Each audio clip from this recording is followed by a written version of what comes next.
जिस तरीके से भारतीय सरकार ने इस पूरे इजराइल फलस्तीन मसले को इस बार हैंडल किया है, उसको देखकर इजराइल क्या, खुद भारत के कई लोग ही मोदी सरकार से नाराज हैं। भारत में तो इजराइल समर्थक बड़ी मात्रा में हैं, जो मानते हैं कि भारतीय सरकार को इस मसले पर इजराइल का समर्थन करना चाहिए था। वहीं फलस्तीन समर्थकों की भी देश में कोई कमी नहीं है, लेकिन शायद विदेशी कूटनीति भावनाओं से तय नहीं की जाती है। शायद तभी भारतीय सरकार आज के समय इजराइल का समर्थन नहीं कर रही है। लेकिन भारतीय सरकार ने बेशक आज इजराइल से मुंह फेर लिया हो, लेकिन इजराइल पूरी तरह भारत का समर्थन करने में लगा है और इजराइल से एक के बाद एक ऐसे जेस्चर सामने आ रहे हैं जो भारत के कई लोगों के दिलों को छू रहे हैं। अब आपको तो पता ही होगा कि हमास के रॉकेट हमले में एक भारतीय महिला की मौत हुई थी।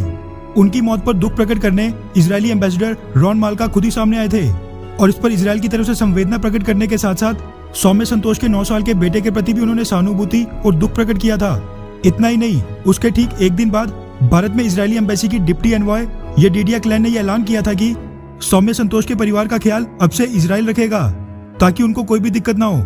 अब इन दोनों जेस्चर्स के बाद इजराइल की तरफ से एक और कदम उठाया गया है जो एक बार फिर से आपका दिल जीत लेगा।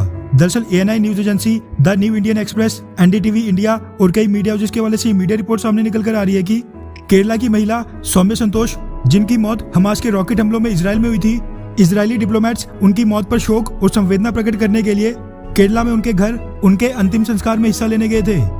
रिपोर्ट्स के मुताबिक जोनाथन जाड़का, जो कि consul general of Israel to South India हैं, वो रविवार यानी कि पिछले कल सौम्य संतोष के पति, बेटे और उनके परिवार से मिलने उनके घर खुद ही पहुंचे थे, जहां पर उन्होंने सौम्य संतोष का फ्यूनरल भी अटेंड किया, जो दिखाता है कि इजराइल भारत के साथ अपने संबंधों को कितनी गंभीरता से लेता है। ये चीजें डिप्लोमेटिक वर्ल्ड में काफी कम देखने को मिलती हैं और ऐसे जेस्चर्स शायद ही एक देश दूसरे देश के लिए करता है। जोनाथन जाड़का का सौम्य संतोष के परिवार से मिलने जाना इसीलिए भी बड़ा जेस्चर माना जा रहा है क्योंकि आज के समय भारत में कोविड-19 की सेकंड वेव चल रही है और यहाँ पर तो लोग अपने पड़ोसी और रिश्तेदारों के अंतिम संस्कार में भी नहीं जा रहे हैं। इसीलिए उन्होंने इस विजिट के साथ बहुत ही बड़ा रिस्क लिया और भारत के लिए सारे प्रोटोकॉल्स तोड़े।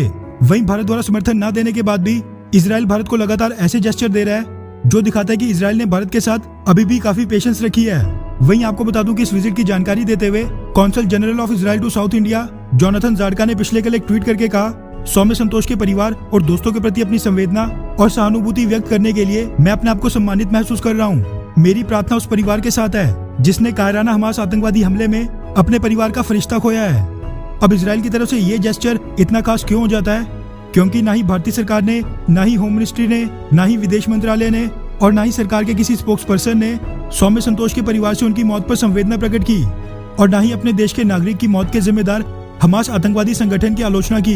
जबकि आज तो हमास की आलोचना करने का भारतीय सरकार के पास बहुत ही अच्छा मौका था क्योंकि यहाँ पर उनके रॉकेट हमले में भारतीय नागरिक की मौत हुई थी, जिस पर भारतीय सरकार का उनको सुनाना तो बनता था। खैर, शायद मोदी सरकार की कोई कूटनीतिक मजबूरी रही हो, तभी वो इस इंसिडेंट पर पूरी तरह मौन है। लेकिन इजराइल की तरफ से जो एक के बाद एक जेस्चर सामने आ रहे हैं वो वाकई में दिल जीत लेने वाले हैं। इस बारे में आपकी क्या राय है? नीचे कमेंट करके जरूर बताएं।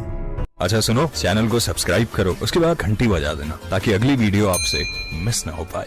Thank you.